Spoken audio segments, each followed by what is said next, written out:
Hello મિત્રો, જય શ્રી કૃષ્ણ. કેમ છો બધા? જય મુરલીધર. આજ આપણે બનાવવાના છે સુખડી. આ સુખડી મારા દાદીમાએ મને શીખવેલી છે. મિક્સ આટા જો આપણે છોકરાઓને ખવડાવી હોય તો રોજ રોજ ઓલું આટો કરીને ખાય નહીં, એટલે આપણે મિક્સ આટા સુખડી કરી છે, જેથી કરીને બધું પ્રોટીન મળે. ઘઉંનો લોટ, સોયાબીનનો લોટ ને ચણાનો લોટ, આ ત્રણેય લોટને આપણે મિક્સ કરીને રાખ્યા છે. અને થોડો ગુંદર છે, ગોળ છે અને ઘીને આપણે સૌપ્રથમ ગરમ કરવા મૂકી દેવાનું છે. ગરમ થઈ જાય એટલે ગુંદનો આપણે પાવડર છે એમાં ઉમેરી દઈએ તો એ ફૂટી જાય. બધો ફૂટીને ઉપર આવી જાય એટલે આપણે કાઢવાનો નથી, એને એમાં ને એમાં સાતડી અને હારે આપણે એમાં લોટ પણ શેકી લેવો છે.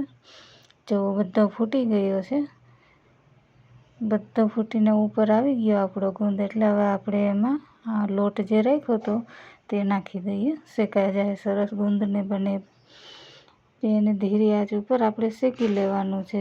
બધું એ સરસ રતુમરો કલર થાય ને ત્યાં લગન શેકવાનો છે, જેથી કરીને આપણી સુખડી એકદમ સોફ્ટ બને. જો તમે ધીરે ધીરે એક હલાવતું રહેવાનું છે કે જેથી કરીને આપણી સુખડીમાં દાજ ન બેસે. લોટ મસ્ત શેકાય.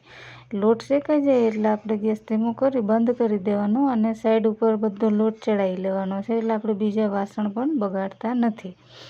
વચ્ચે જગ્યા કરી એમાં 3 ચમચી આપણે ગોળ નાખ્યો અને ઘી બંને આપણે હારે નાખી દઈએ, એટલે મસ્ત ઓગળી જવાનું છે. કેમ કે આપણી કઢાઈ ગરમ હોય એટલે સુખડી માટે એ પરફેક્ટ કહેવાય. જો કે આપણે ગેસ ચાલુ કરી અને ગોળ અને ઘી નાખી અને પછી લોટ નાખીએ છીએ ને તો સુખડી આપણી ખેંચાઈ જાય છે અને ટાઈટ થાય છે. આવી રીતે બનાવશો ને તો સુખડી એકદમ સોફ્ટ બનશે.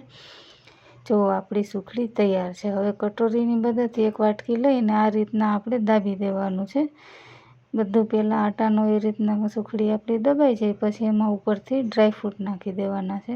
મેં ખાલી બદામનો જ ઉપયોગ કરેલો છે. જો બધી બદામની કતરણ કરીને રાખી હતી, 2 થી 3 બદામ હતી. હવે આપણે એને વાટકીથી દાબી દઈએ એટલે મસ્ત એ સુખડીમાં બેસી જશે. પછી આપણે ઠંડી કરીએ, ઠંડી થઈ જાય એટલે આપણે એના કાપા કરી લેવાના છે. ચેકા કરી અને પછી સુખડી એક પ્લેટમાં કાઢી લેવાની છે. જો કેટલી સરસ ટેફલી નીકળી ગઈ છે ને એકદમ સોફ્ટ અને પોચી સુખડી બનીને આપણી તૈયાર થઈ છે. જો આવી રીતના આપણે સુખડી બનાવશે તો નાનાથી લઈને મોટા બધા પણ ખાઈ શકશે. જો કેટલી મસ્ત બની છે.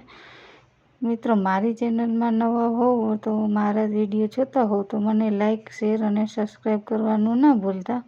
અવારનવાર આપણે વિડીયો મૂકવાના છે. જો આજે આપણે મારા દાદીમાની સુખડી મૂકી છે. જય મુરલીધર, જય શ્રી કૃષ્ણ.